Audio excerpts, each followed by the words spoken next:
Olá pessoal, tudo bem? Estamos de volta aqui para outra aula de refração da luz. Hoje o tópico será prismas. Bom, quem não se inscreveu no canal, por favor, se inscreva no canal, dê seu like e ajude o profissional da educação. Eu sou Carlos Souto e depois da vinheta, prisma para vocês agora. Vamos lá?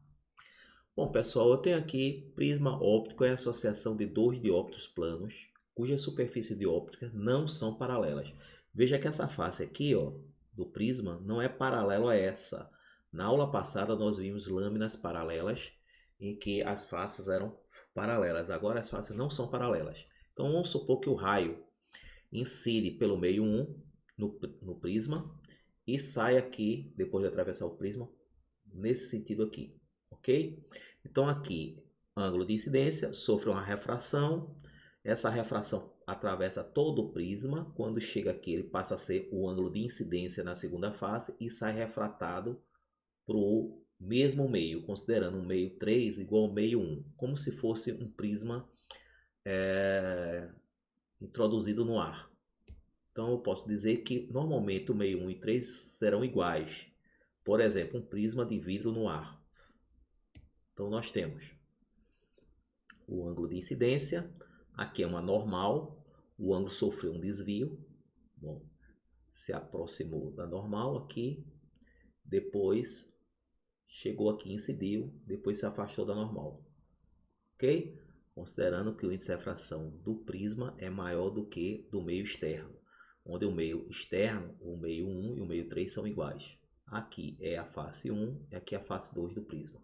Vamos ver os elementos do prisma. Passe o mouse sobre as palavras verdes e veja os seus significados. Então, a face 1 do prisma, a face 2 do prisma, o ângulo de refringência, que é o ângulo entre as faces do prisma, a base do prisma e a secção principal do prisma. Esses são os elementos do prisma. Vamos passar para a próxima página. Equações do prisma. Veja que o ângulo de incidência aqui em amarelo, aqui a normal, que é perpendicular ao plano da face, aqui formando 90 graus.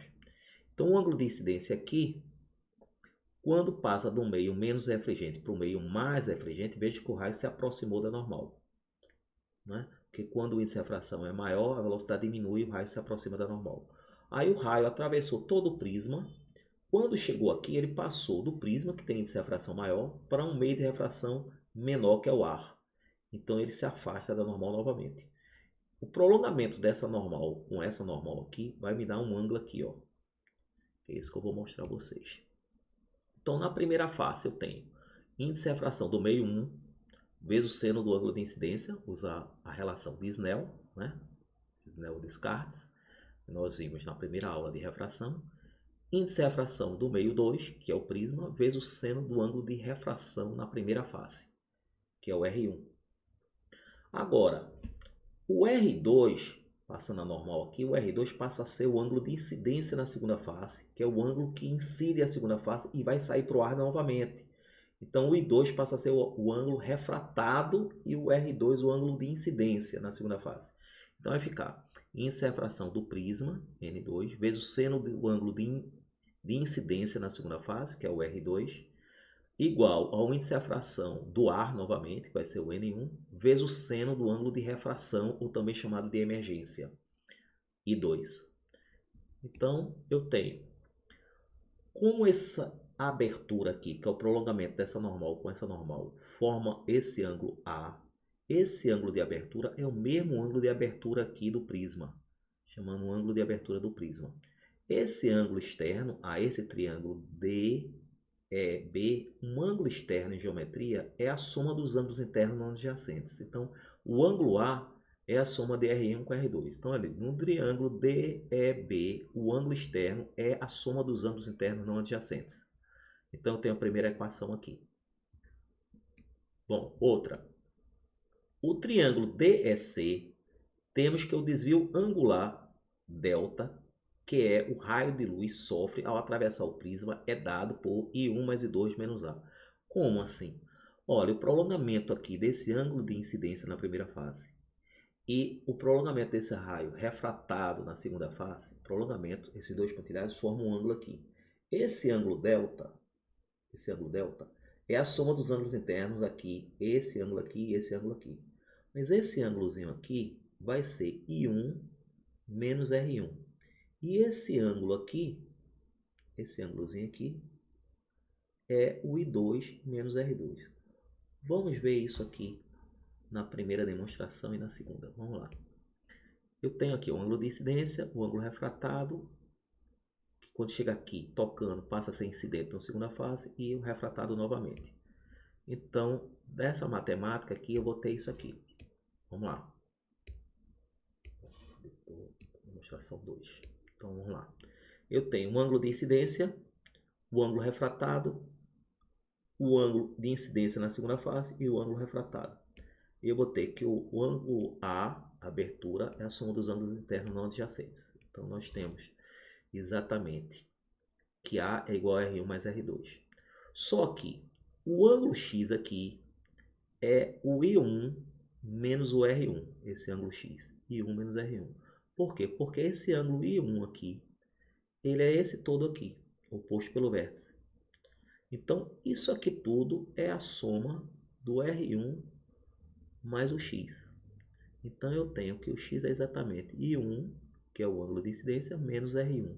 A diferença entre o ângulo de incidência e o refratado é exatamente o ângulo X aqui. A mesma coisa aqui. O ângulo I2 é oposto pelo vértice aqui. Aqui também é I2. Então, o I2 é R2 mais Y. Então, Y é I2 menos R2. I2 menos R2. Então, o ângulo externo é a soma dos ângulos internos não adjacentes. Ó. Um ângulo delta, que é o desvio, é X menos Y. Mais X é I1 menos R1. E o Y é I2 menos R2. Ó. Substituindo o I por I1, R1. E o Y por I2 menos R2. Só que eu posso tirar do parênteses aqui e colocar I1 mais I2 e colocar menos em evidência e botar R1 mais R2 dentro. Menos vezes R1 dá menos R1. E menos vezes R2 dá menos R2. E substituir R1 mais R2 por A, porque o ângulo externo é a soma dos ângulos internos onde acerta nesse triângulo aqui. Ó. Nesse triângulo D, E, até aqui. Esse ângulo aqui, esse triângulo. Então, nós temos exatamente essa relação aqui. Então, vamos ver aqui, só para entender melhor. Então, ele disse que esse ângulo aqui, eu sei que esse ângulo aqui é esse ângulo todo aqui. Então, logicamente, esse pedacinho aqui é o I1 menos R1. É exatamente esse ângulozinho aqui. Então, por isso que eu tenho que o delta, que é esse ângulo aqui, é a soma desse ângulo I1R1 mais esse ângulozinho aqui. Mas esse ângulozinho aqui é, esse ângulo todo aqui é o R2, é oposto pelo vértice, R2. R2. Então, o ângulo I2, R2 não, I2 menos R2 é que é esse ângulozinho aqui. Então, o ângulo delta é a soma de I1 menos R1 com I2 menos R2. Aí o que ele fez foi colocar I1 mais I2, colocou aqui, e colocou o menos em evidência e colocou R1 com R2 dentro do parênteses. Como isso aqui é o A, então eu tenho essa relação. O desvio é I1 mais I2 menos A. Só que o A é R1 mais R2, por isso que ele substituiu aqui, ó, R1 mais R2. Então eu tenho esse triângulo aqui, dois triângulos usados, esse triângulo aqui, onde o ângulo externo é a soma dos ângulos internos não adjacentes, R1, que é o raio refratado na primeira fase, e o R2, que é o ângulo de incidência na segunda fase para sair do prisma. E esse ângulozinho aqui é esse ângulo menos esse, é esse pedacinho aqui. E esse ângulo aqui é esse ângulo aqui menos esse pedacinho aqui. Então, o delta é exatamente I1 menos R1 mais I2 menos R2. Exatamente o que nós vimos aqui. Então, voltando para a demonstração, voltando para a animação, nós temos um exercício para fazer agora.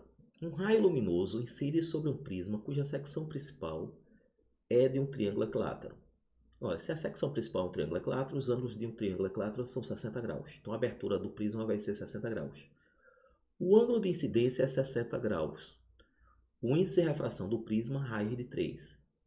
E o do ar, onde está imerso, é 1. Determina o desvio do raio ao atravessar o prisma. Quando ele pede o desvio do raio, é o delta que ele quer.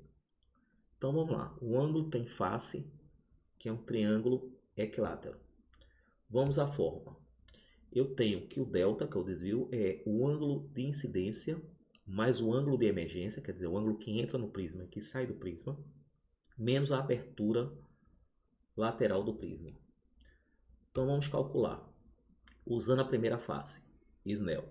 Seno do ângulo de incidência, I1, vezes o índice de refração do ar, igual, dentro do prisma, seno do ângulo refratado, R1, vezes N, que é o índice de refração do prisma. Então, substituindo. Seno do ângulo de incidência. Ele disse que o ângulo de incidência é 60 graus. Então, sendo 60, ele deu na questão que é raiz de 3 sobre 2. O índice de refração do ar, nós sabemos que é 1. Seno do ângulo R1, que é o ângulo refratado na primeira face, vezes o índice de refração do prisma, que ele falou que é raiz de 3. Então, dividindo toda a equação por raiz de 3, eu tenho que o seno de R1 é igual ao meio. Qual é o ângulo cujo seno é o meio? 30 graus, né? Agora vamos usar a fórmula. Eu tenho que o ângulo de abertura é R1 mais R2, porque se você prolongar essa faixa preta aqui, que é a normal na primeira face, e essa normal na segunda face, vai formar um ângulo externo aqui, que é o ângulo A. O ângulo A, que é a abertura, é a soma dos ângulos internos não adjacentes. Então é R1 mais R2. Só que o A eu sei que a abertura do prisma é 30 graus. E sei que R1 é 30 graus. Aliás, a abertura é 60, né? A abertura é 60, o A é 60 e o R1 é 30. Então, 60 menos 30, eu vou encontrar o R2, que é 30 graus. E agora eu posso colocar na relação de Snell na segunda face do prisma. Então, esse ângulo passa a ser o de incidência e esse ângulo refratado. Então, vai ficar índice de refração do prisma vezes o seno do ângulo de incidência na segunda face, que é o R2, igual a o seno do ângulo refratado na segunda face, vezes o índice de refração do ar, porque o raio já saiu do prisma. Então, nós temos seno do ângulo de incidência na segunda face, é o R2. Então, vamos lá. Seno de R2, eu tenho que o seno de R2 é o seno de 30 graus. Nós temos aqui 30 graus, que é 1 meio, vezes raiz de 3, que é o índice de refração do prisma. Seno de I2, que eu não sei quanto é, vezes o índice de refração do ar. Então, eu tenho que o seno do ângulo I2 vai ser raiz de 3 sobre 2. Qual o ângulo cujo seno é raiz de 3 sobre 2? 60 graus. Então, agora eu tenho o I2 e tenho como calcular o desvio. Então, eu tenho o desvio é I1 mais I2 menos A. É a fórmula, né? I1 eu sei, que é 30 graus. Tenho I2, que é 60 graus. Então, 60 mais 60, aliás, I1 é 60 graus, desculpa. I2 também é 60 graus. E o A nós encontramos que é a abertura que ele deu na questão, que é 60 graus. Então, corta 60 com 60, eu tenho que o delta é 60 graus, que vai ser o desvio. Bom, por hoje é só. Espero que vocês tenham entendido o que é um prisma, né? Então, o ângulo incide numa face, refrata, depois incide na segunda face e refrata de novo para o ar novamente, ok? Considerando que o meio externo é o ar. Então, posso usar a relação de Snell entrando no prisma e saindo do prisma. O prolongamento das normais forma o ângulo de abertura do prisma. Então, o ângulo de abertura é R1 mais R2. É a soma do ângulo de refratado na primeira face e o ângulo de incidência na segunda face é o A. E o delta, que é o desvio, é a soma dos ângulos I1 mais I2 menos o A.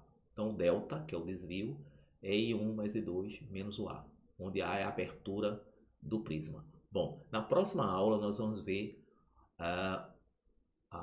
o desvio mínimo, né, que um raio de luz pode atravessar o prisma. Nós vamos ver a segunda teoria de prisma óptico para vocês. Procure lá no canal, depois dessa aula, prisma óptico, teoria número 2, segunda parte. Bom, espero que vocês tenham entendido a aula. Qualquer coisa, qualquer dúvida, refaçam, revejam as questões de nível 1, façam lá, que eu fiz as questões lá. Vocês revejam as questões de nível 1 e nível 2. Qualquer dúvida, entre em contato comigo, tá bom? Um abraço bem grande e até mais.